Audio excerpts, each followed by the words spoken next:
Hello and welcome, everyone. Thank you for joining us today for this insightful session on modernizing GRC programs in a highly regulated environment. I'm Navid Walatzka from Tynes, and I'm excited to have two fantastic speakers with me today.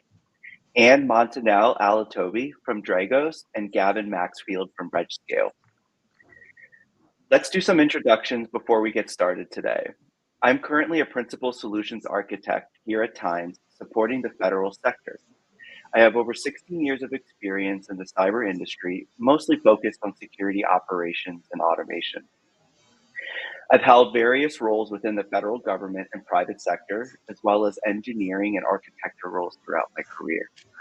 I've spent the last 6 years or so of my career focused on automation and streamlining processes for our customers.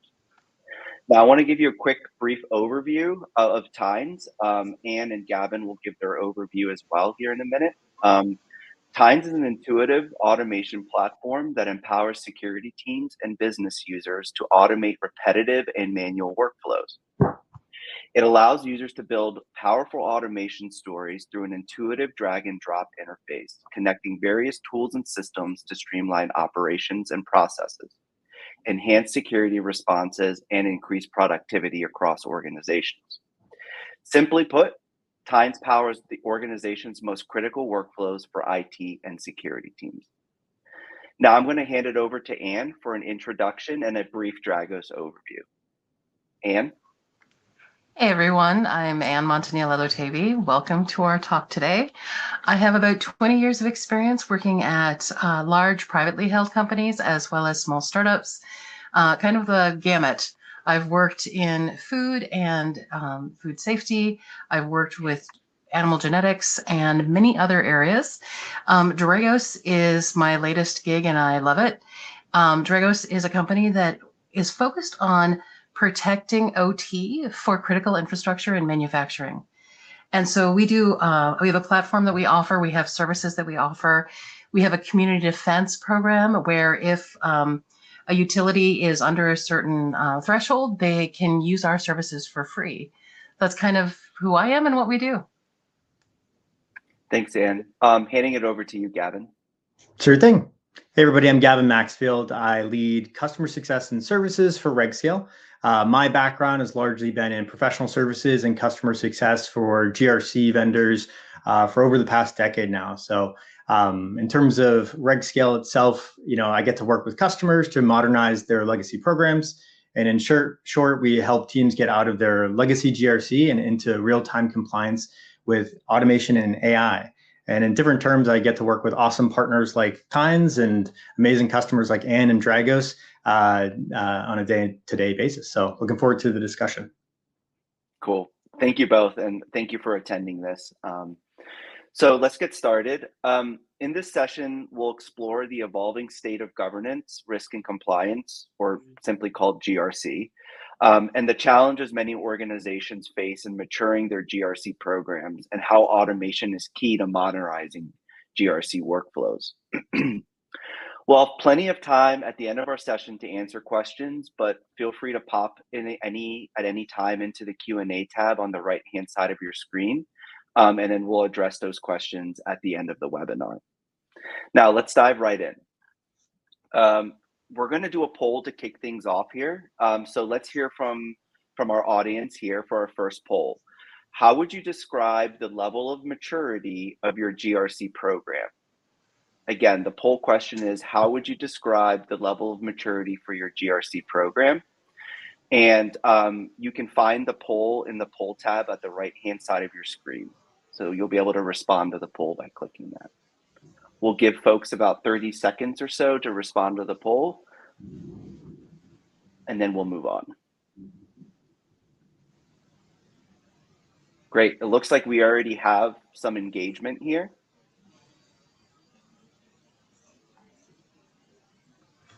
So I like that we see that your GRC program, the majority, it seems like, of votes are that it's integrated and centrally driven with company-wide alignment, which sounds great, I would say, Gavin and Anne, right? It's definitely the right direction there, for sure. Yeah, sounds like you guys are on the right track. Okay. But I think this webinar will also help address a lot of those who, your programs are ad hoc, siloed, and maybe even distributed. So we're hoping that you're going to get some really good strategies out of this webinar to maybe get your program more integrated and centrally driven, or even to the agile automated state. So let's kind of move on to the core of our webinar here. So GRC is under tremendous pressure currently. Regulations are piling up more than ever. Expectations from leadership are rising, and most security teams we work with are already stretched fairly thin. Here at Times, I talk to teams every day who are buried in regulatory work, but they also want to be strategic and to actually improve posture and not just check boxes. So, Anne, how do you describe the current state of GRC? What's changing and what's staying the same? Well, GRC, at least at most companies, probably yours as well, is a cost center. And like many areas, the goal is really about doing more with less. So we have the challenges of not being able to staff appropriately, the increased regulations requiring more and more work. We've got risk, a changing landscape and risk with the pros and cons of AI and all of the other areas that are specific to your industry and what you're trying to do. The legal obligations are changing with the different leadership that comes into play. And so all of those things make our jobs so much harder and so much more, I like to think, fun, because you've got to figure out ways to solve it. So things like AI, things like automation, various capabilities of finding tools that really meet what you're trying to do in your business will help you reduce the need for staffing, speed up what you're trying to get done, help you do your metrics and measurements, and really get to a state where you can continue to drive progress and changes and meet the changing landscape as you're working through it. Yeah, that's some really good insight, Anne. I think automation, and you hit on it on several points there, but automation is key. But more importantly, the human insight still plays an irreplaceable role within GRC. So, Anne, one last thing here, you're definitely not alone in some of those struggles, right? We hear a lot of similar challenges from other Times customers as well, around some of the points that you mentioned. And some of those are, from juggling increased regulatory complexities to privacy concerns like GDPR, CCPA, and even HIPAA. And to simply state it, right, struggling with time and budget constraints across those different regulatory frameworks. But maybe we can hear from Gavin. Is the team at Regscale seeing the same with your customers? 100%. Yeah. I mean, we see the pressures on GRC programs to become more efficient, being able to deliver more with higher quality output with the same or fewer resources. So, that kind of leads to an obvious challenge there that a lot of teams and GRC groups have to overcome. Almost every other part of customer organizations that we work with have fully embraced AI with open arms, allowing them to scale at incredible rates.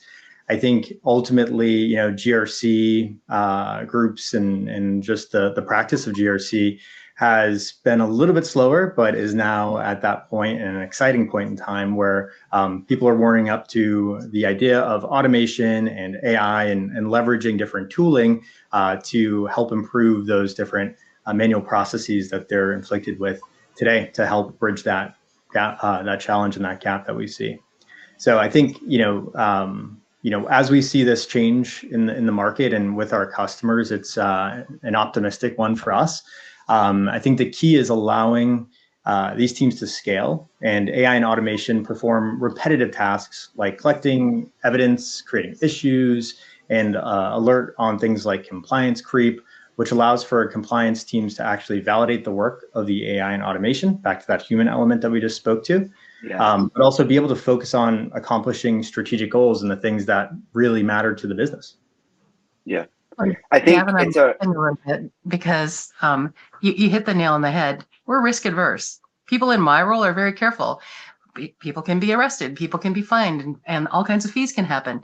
Finding a trusted partner who understands and can be transparent about what they're doing with AI was a critical path for us. And it probably is a critical path for most people doing what I do.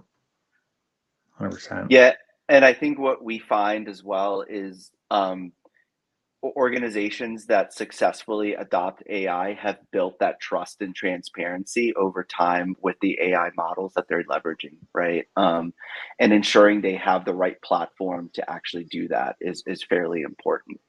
I do remember, before we go on to the next question, I do remember from my time in government over a decade ago, working with GRC teams was fairly complicated because of all the information they would request. And on their side, it was a manual effort, right? Everything was out of spreadsheets, Word documents, and emails, and back and forth.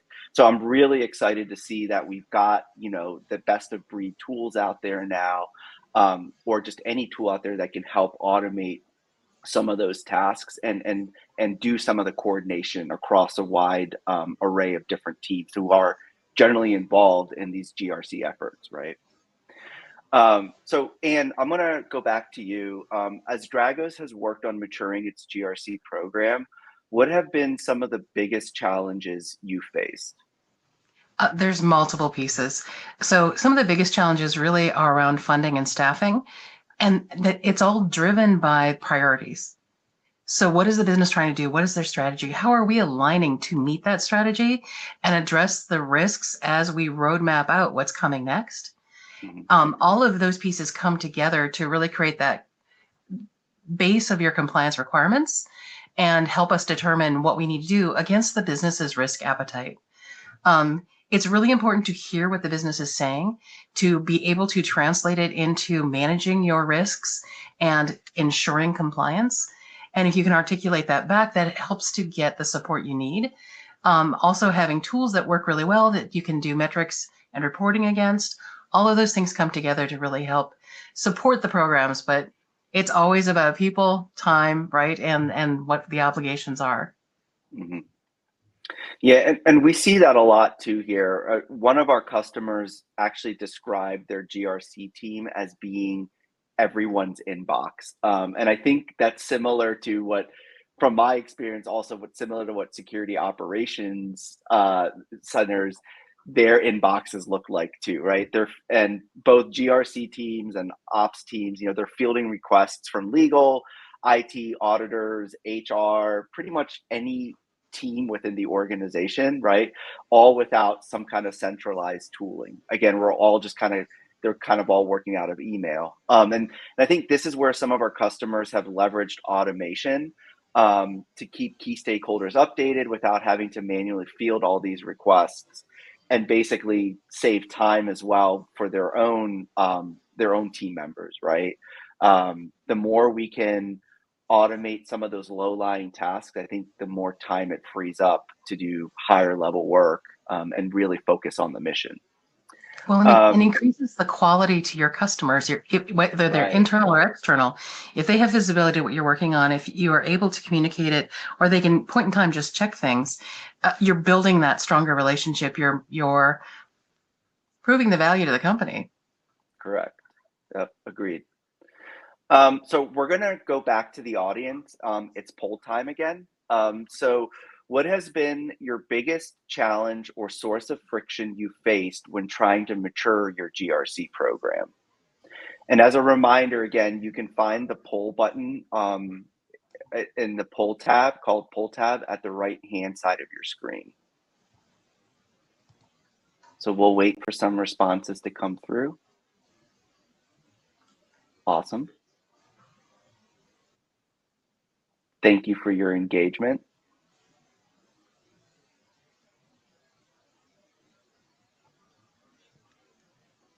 So some of the polls coming in, it looks like funding and staffing aligned to the level of effort required to build and grow programs aligned to business needs. Okay. So budget constraints, it looks like, which is completely not unheard of. and developing and growing risk-based culture. Yep. I guess Yeah, that one showing makes that sense to me. GRC, yeah, yep. Especially with if you've got like we work with a lot of regulated customers, so understanding that whole space versus if you manage your risks you'll be compliant, it is a definite shift in culture. Mhm. Okay, thank you, audience members, for your participation on the poll. We're going to move on here. So the reality is security goes beyond compliance. It protects revenue, customer trust, and operational efficiency. It protects the organization. And I think that's why it's important that security and GRC teams are business partners and make compliance a seamless part of a company operations, not an isolated function. So think of GRC being fully integrated within the business or the mission for the organization. But balancing cybersecurity requirements with regulatory compliance mandates does add complexity, especially to GRC efforts, and requires a holistic approach to risk management. To your point, Anne, I think that you've mentioned a couple of times now, that can be sometimes be easier said than done, right? And often one of the main things it comes down to is the tooling that's in place for an organization that enables secure best practices across the entire business. So Gavin, do you have anything to say around that? Yeah, no, 100% agree. And legacy platforms, at the end of the day, to be blunt, we're built for point-in-time compliance and risk management, and not for today's ephemeral, fast-paced cloud environments that we have, today. So there's a major market need there, and it is certainly a gap. And as we've heard in some of the previous dialogue here, business pressures are leading to accelerated delivery. And that manual kind of legacy intensive compliance tools aren't going to be able and can't keep up. Today's organizations need automation and AI to keep up with the constant changes in environments and regulatory requirements and the overall threat landscape. So, from my vantage point and where I work with customers and get to see the day in and day outs of a lot of organizations, the key to really scaling here is through AI and automation, and finding those opportunities to take those repetitive tasks and take those high volume kind of activities that are happening and automate them. Thanks, Gavin. And I think all of that ties in really well to one of the bigger things you mentioned in the challenges your team has faced, Anne, which has been around managing the amount of manual work that goes into GRC, right? Something similar that both me and you just chatted about a couple minutes ago.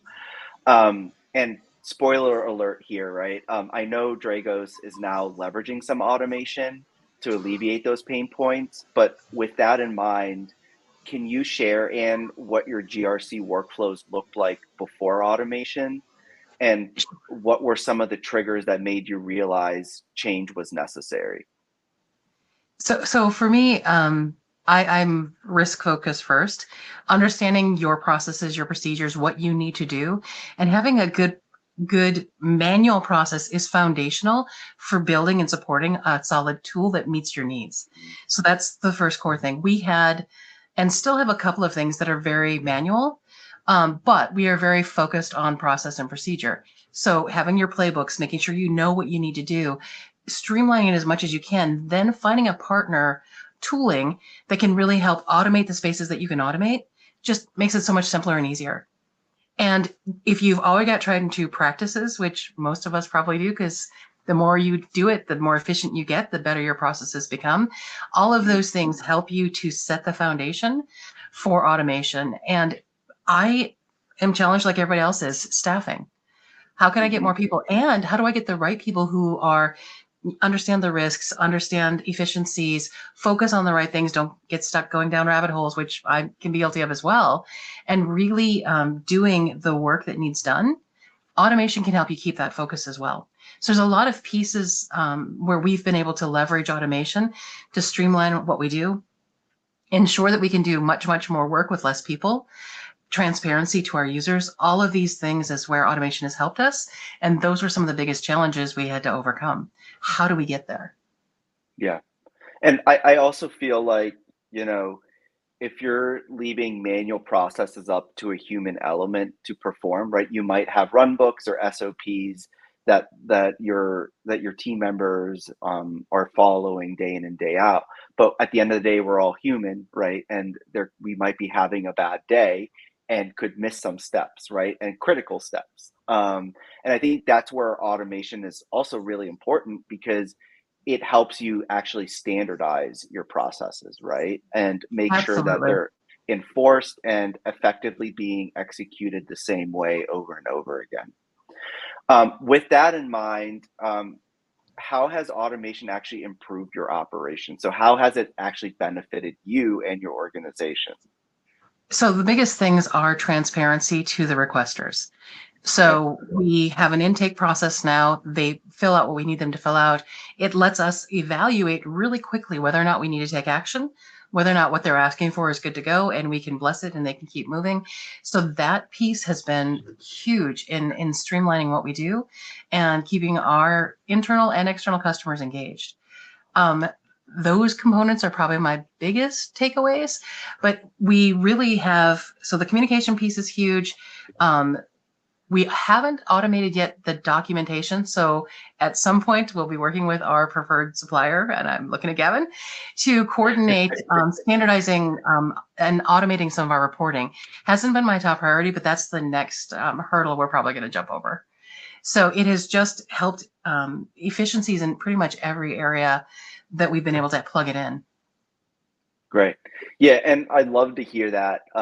Right, automation isn't just efficiencies, but also, right, like we said, standardization, process enforcement, and then, like you stated, visibility, which I love that term because that way people know where they are in whatever process you're executing, right? And they have transparency into what is actually going on.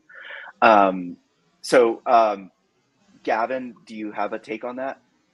Yeah, absolutely. And as Ann kind of mentioned too, there's a little bit of a journey in terms of where to start and where to go next. And I think Ann laid that it laid that out pretty nicely in terms of where they're at and where we're going next, and that whole journey that we're on, which is super excited what we've been able to do so far and where we're going with it. I would say, in terms of one of the automations that we've put in place is around the risk intake and triage piece, and alluded to that a little bit in the previous comments. But Dragos wanted a way for anyone in the company to submit a potential risk, which is an awesome thing to be able to have. And using Tines and Regscale's capabilities, we have users that are able to submit a simple form that automatically creates a Regscale questionnaire that's populated with their input. That questionnaire then lands where the risk team can review it and has that visibility piece and that point in time piece. They can review it, approve it, reject it, or send it back for more information.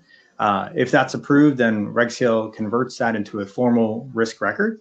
And then Tines triggers unique follow-up tasks like launching, a BIA or business impact analysis or other activities. And, with the flexibility and low code, no code elements of the tooling, there's the sky's the limit there. But the great thing is that this means that the entire submission, review, and documentation process is standardized, tracked, and auditable without really the manual back and forth that usually slows things down. And as we looked at the previous poll and talking about, ad hoc and kind of these siloed different buckets, that can be strenuous on any business. So all in all, I think it's a great example of how you can blend workflow automation with a continuous compliance platform to make risk management both accessible and efficient. And just to Yeah, expand on what Gavin said for just a minute, sorry. But okay. if you think about it, anybody who's working in these regulated areas, you've got privacy impact analysis that needs to happen. You've got your BIAs, which Gavin has called out, right? How does this new thing change what we do for backups, recovery, restore? How critical is this? What's your RTO and RPOs? All of that stuff can be consolidated and automated through the workflows.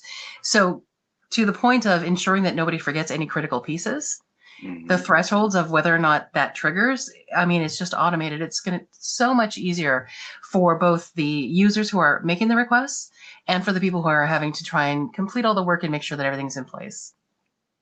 Yeah, and I'm sure that makes it really easy on the requester too, like having the power of like a Times page or like some kind of enforced workflow where the user doesn't have the flexibility to just put whatever they want. Like if you were to to communicate with them via email, right? They can just plug in whatever they want and send the email and be done with that task, even though the information they provided might not even be applicable or the right piece of information. So I think it's awesome that like we have tools nowadays that you can enforce information gathering and ensuring you're validating you're getting the right information from the end user or the customer and validating that before that data even makes it into the GRC tool like Regscale or something like that, right? Which is a great pivot point, right? Because another way we see customers using Tines and Regscale together is through automated evidence collection. The cool thing here is we actually have a pre-built workflow in our Tines library that's accessible to the public. Anybody can go to our tines.com/library URL and view this workflow among 1,000 other different pre-built workflows that we have available. Now, to briefly describe this workflow, it's a simple but powerful one. And what this pre-built workflow is doing, it's getting a webhook notification from Regscale when a new evidence record is created. So think that somebody is in Regscale creating a new evidence record that generates a notification. It then automatically, Tines will receive it. Tines will automatically email the evidence manager. And when the evidence manager responds to the email, it adds any files in the email to the evidence in Regscale. So that's a very simple example of how we're continuing, for this example, we're taking the human out of the loop where they don't need to be working in email all day, right? Where we'll send an email from the platform. Once the email comes through, we'll receive the email, parse out any, attachments, maybe do some validation on those attachments, and then upload them to Regscale. And by that simple effort, I'm sure we've saved an analyst's or whatever team member a tremendous amount of time, right? Because we're now scaling that. We're not only doing it for one user, but doing it for maybe hundreds of users.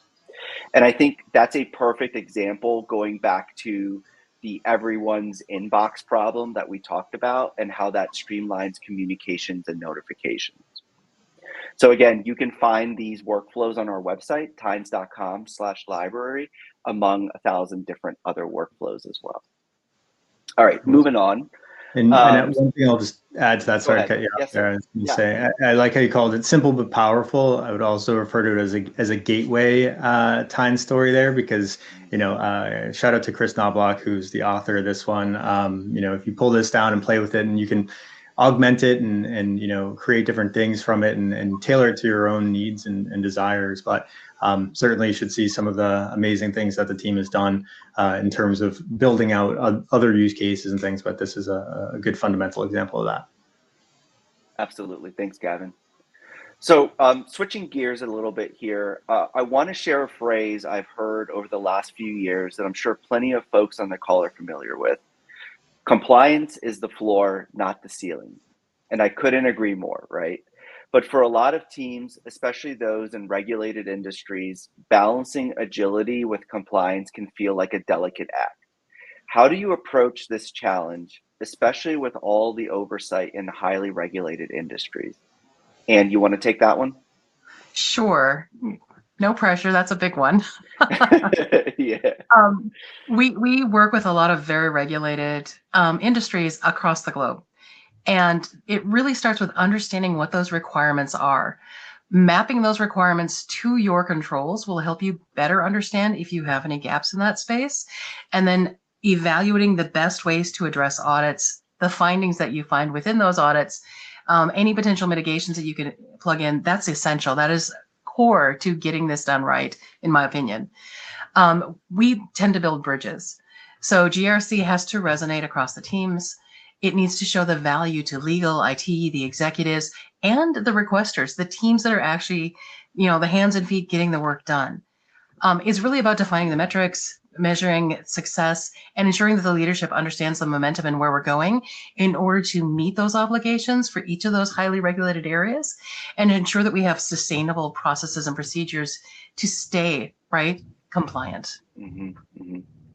So, and have you seen being seen like and have you moved from being seen as like a checkpoint to actually being a partner within the organization? In Because most I cases, think yeah. compliance, has always been seen as just a checkpoint or a check mark, right? And I take a little bit different approach. So I am very Okay. risk focused, or I don't want to say I'm risk adverse, but the negative impacts of risk matter. You can't really run a business if you don't accept risks, but knowing and having the foresight to think about what the worst case scenarios are is really foundational to ensuring that you help the business protect itself as best you can. So in most cases, yeah, we've been recognized as a partner. It has definitely been a shift in working with the different teams who traditionally looked at compliance as a tick the box kind of deal, or the hammer that comes down when you have so many things you got to get done and we're roadblockers. It has been a challenge to get there, but I think we were on a really good path, and most of the teams really accept what we do. Gavin? Awesome. Yeah, no, I would agree. I mean, to your earlier comment that compliance is the floor. GRC is bundled together for a reason. And to some extent, as you can see on the screen here, compliance to many organizations sort of acts as the how, risk is the why, and governance is the ongoing evaluation and improvement of that. So, compliance for a lot of organizations that we speak with is generally kind of the entry point or the starting point for customers because they, have to enter a new market or do business with a certain type of organization, such as the government. So they're looking for, CMMC or FedRAMP or some of these other, certifications and frameworks that help them have a seat at that table. So it's a little bit of the entry point. And then as Anne was talking about, they start to shift and they can see the value of looking at things from that risk perspective that Anne was alluding to there. So looking at things through that risk lens isn't about really doom and gloom. I definitely want to underline that. It's really about being prepared. So evaluating risk and then seeing if your compliance has the controls in place to properly mitigate those risks lets the business make better informed decisions overall. And to add on to what Gavin is saying, that is exactly, in my opinion, the core to really having a solid program. Understanding what you do, what controls you have in place, and how you can map and marry what you're doing to the other frameworks as they come along from other regulatory obligations that you hit as you hit different jurisdictions, or I don't know, laws change periodically.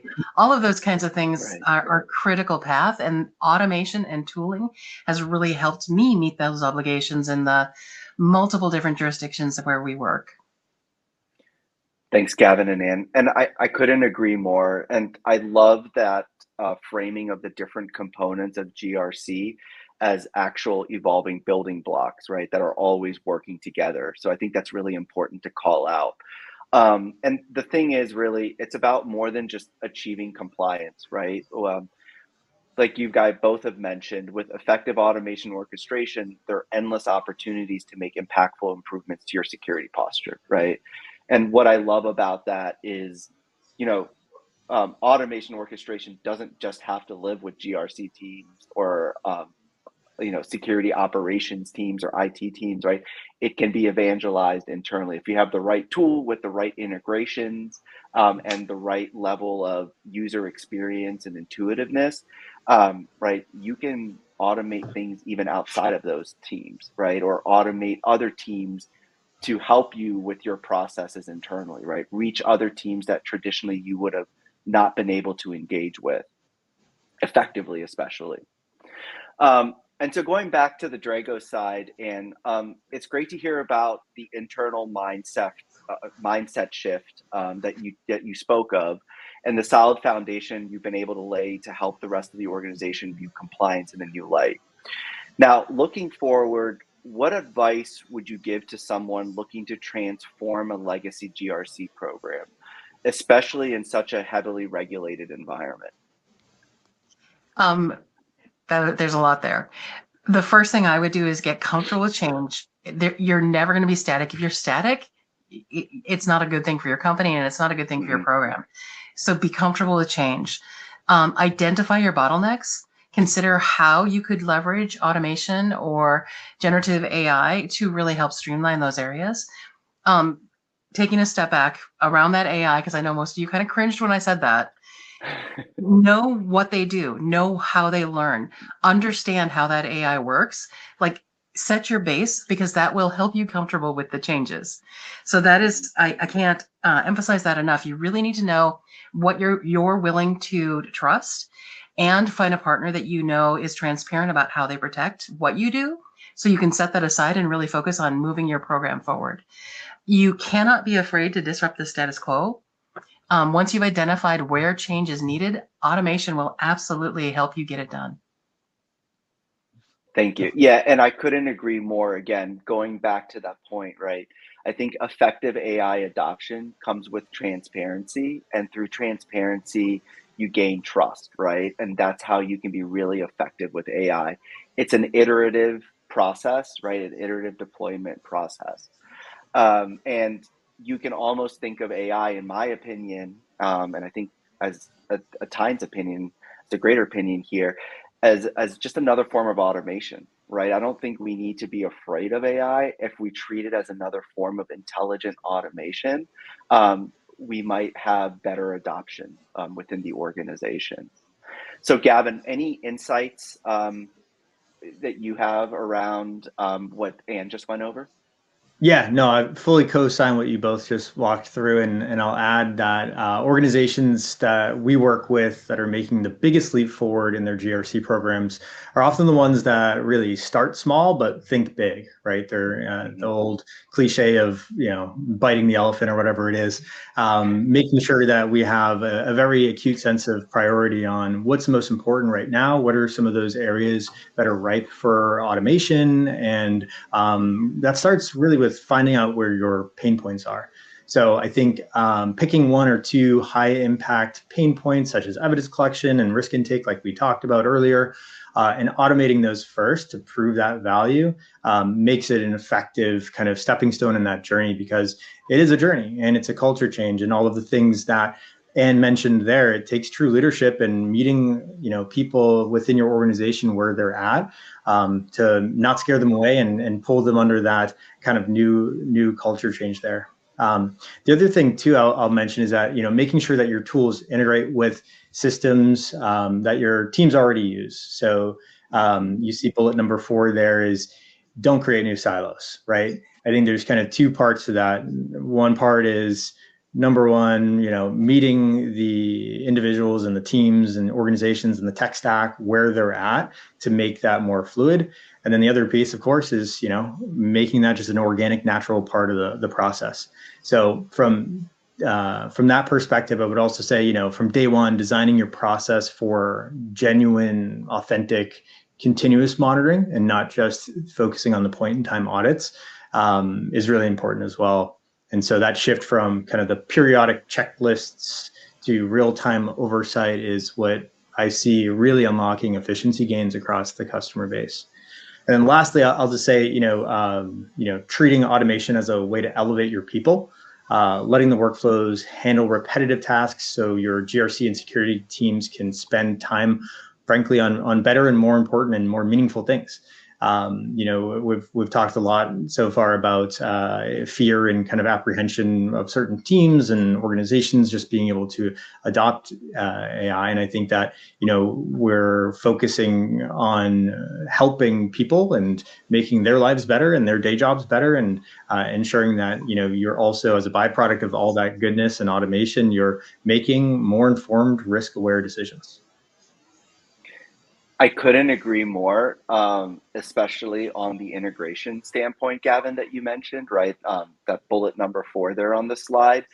I think without an effective automation solution and process should be able to integrate with any technology stack within your environment, right? And if you can't integrate with your technologies within your ecosystem, you can't automate, right? And that product that you just bought could be shelfware, right? Or very limited in scope. So I think picking the right automation and orchestration solution all comes down to integrations. How quickly can we integrate with a product or technology, even if that's maybe a GOTS product or some kind of proprietary system, right? Does that platform allow me to connect quickly to that solution? Or does the platform that I'm looking at, the automation platform, actually have pre-built templates or integrations with the majority of my tools within my ecosystem? So I think that is a foundational element and a foundational requirement to have a successful automation program or tool at a lower lying requirement. So what I would like to do with that in mind, I want to focus back to you, Anne. What's next for Dragos in terms of GRC automation? We have a lot of different work streams, but probably core for the next steps is going to be automating some of our complex workflows. Our CISO reviews almost everything. Our departments, each department has different kinds of risks that are very specific to those departments. So enabling them to do things at the right levels will help us increase the turnaround and ensuring that things are adequately managed and everything is consolidated into our risk register. We're also exploring work streams with other partners. So legal has contract tools. Those contract tools are great, but they don't do necessarily some of the risk management components that we need or like to see. Those have been kind of manual where I am today. And there's some things I think we can do with our tools to really get some of that in place, make it more transparent. If, for instance, a vendor is at risk, maybe I don't know, financially there's a problem, or maybe they've had some incident that's public knowledge, some sort of release or whatever. Consolidating all of that for visibility, ensuring that we have a footprint for each of those suppliers is going to be a big next step that we'll be working on. I'm looking forward to. Awesome. Thanks, Anne and Gavin. I think this has been a super insightful conversation. I know I've thoroughly enjoyed it. Now, we've covered a ton on this webinar so far, especially where teams are facing friction in GRC and how to effectively balance meeting constantly evolving business needs with maintaining compliance, and the role of automation in transforming GRC maturity as a whole. What I would like to do next is open it up to the audience for any questions. And I think we already have one question that came in earlier.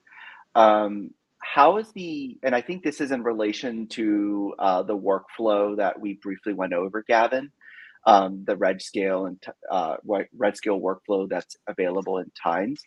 The question is, how's the evidence received in that workflow, and is it submitted by a user? Yeah, no, it's a really good question. And I think the bigger answer is it can be any of those scenarios. What we just focused on specifically, however, was in relationship to external individuals that are not Regscale users. So in other words, kind of non-Regscale user evidence individuals that are part of that process. So that's what we focused on specifically in that earlier slide. However, in terms of art of the possible, there's a variety of different options for evidence collection overall, and that's just one of the many. Thanks, Gavin. We have another question that just came in. Do you have any tips for making other teams at your organization less resistant to GRC requirements? And I'll open this up to both of you. I've got some initial thoughts and some of the things that I tend to do when I stand up a program or when I'm building a program and building those relationships. First thing to do is really what I would call rep work or partnering. Understand your different departments, understand what their pain points are. When you are coming to them with your regulatory or your compliance hat on, are you making a lot of extra work for them? again, have you got automated procedures, processes, tooling that can simplify what they need to give you? Some of it's push and pull, right? Where do they have pain points? What are their risks? What are they trying to manage?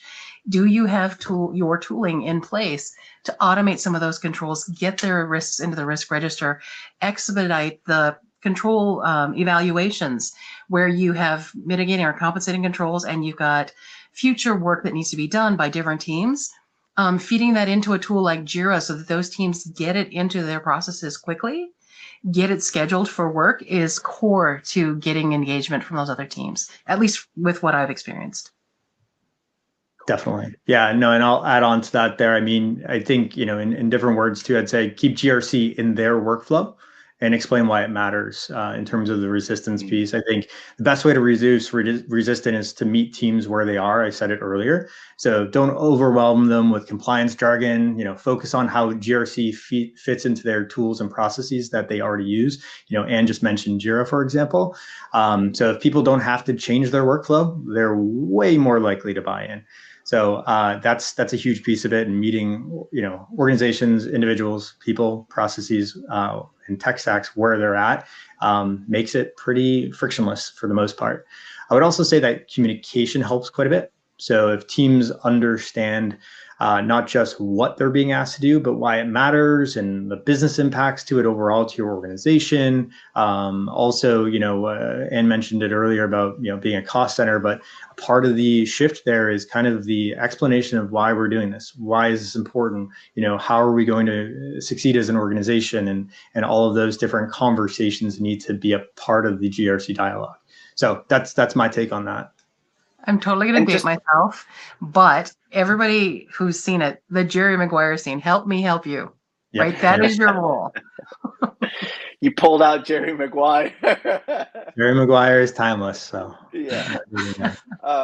And I just want one last piece on that question. And do you feel that an effective automation platform would actually help making GRC requirements less ambiguous to the end user, and in turn making it less resistant, making them less resistant to it?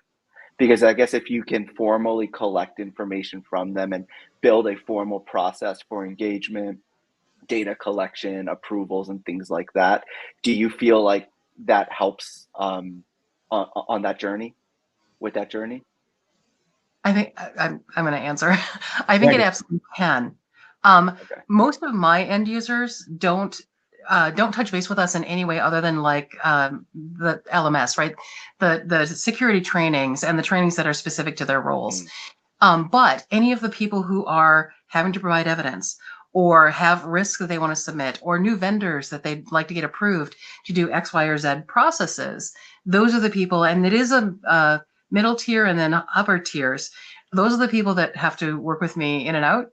And they're the ones, if I can streamline what I'm doing, if I work with finance to understand what finance requires, so we can automate finance's work to our work, including the security team when we need to, helping to auto-generate our reports that are, this is approved and here's the things that need to happen, or this is not approved and here's why.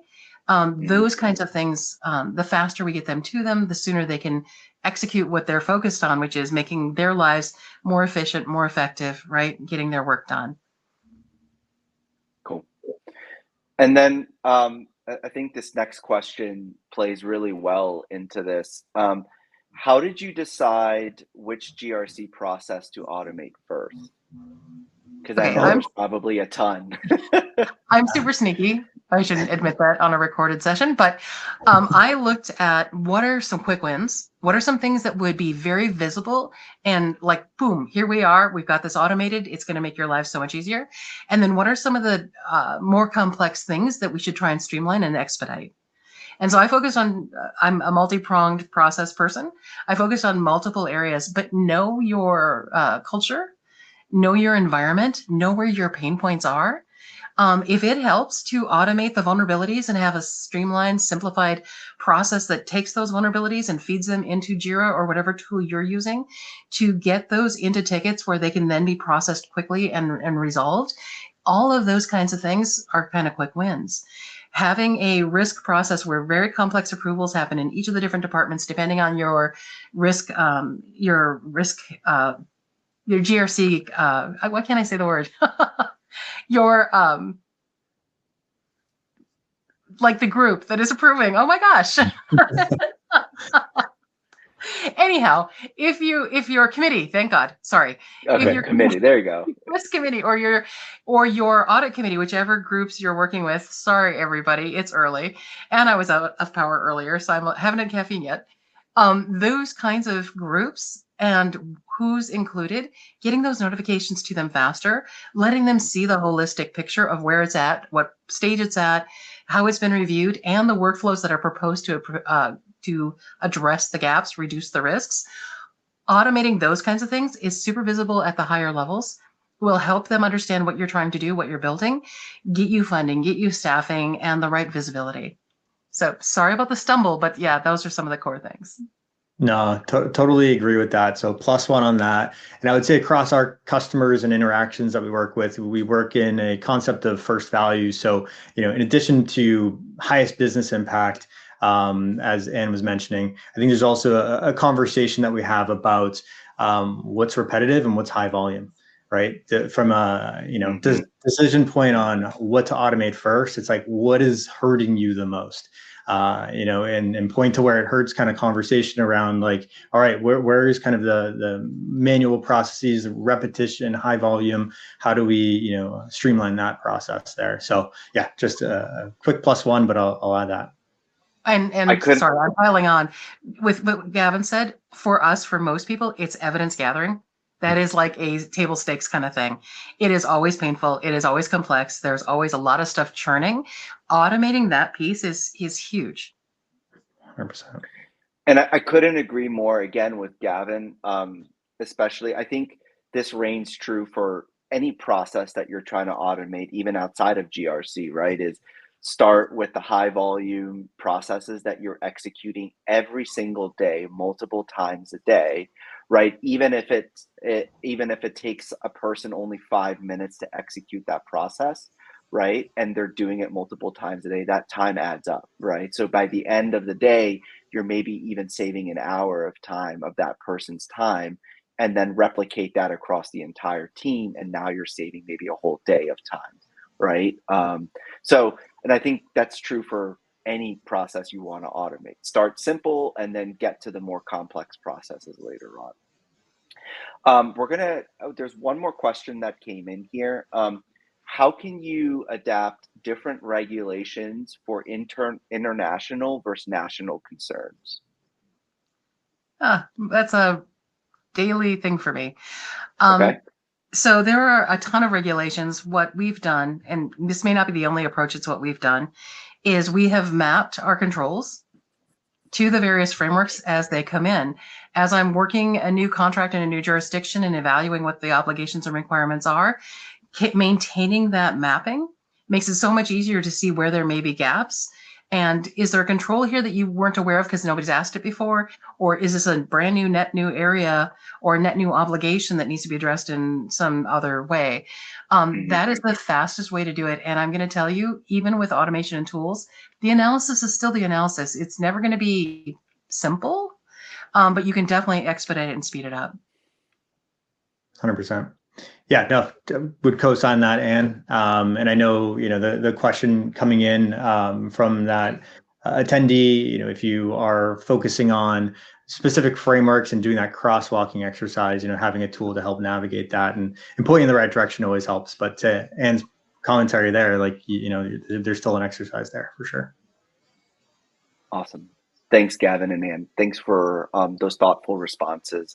We're going to close out the webinar now. We're coming up on time. So I want to say thank you again to everyone who joined our session today, whether you were just listening in or you were engaged with the poll and asked us some questions. Thank you to Ann from Dragos and Gavin from Regscale for their great conversations today. If you want to catch up on anything you may have missed in this webinar, we'll be sending this recording out tomorrow. So just keep an eye out on your inbox. And again, thanks everyone and have a great day. Thank you. Thanks everybody. Take care.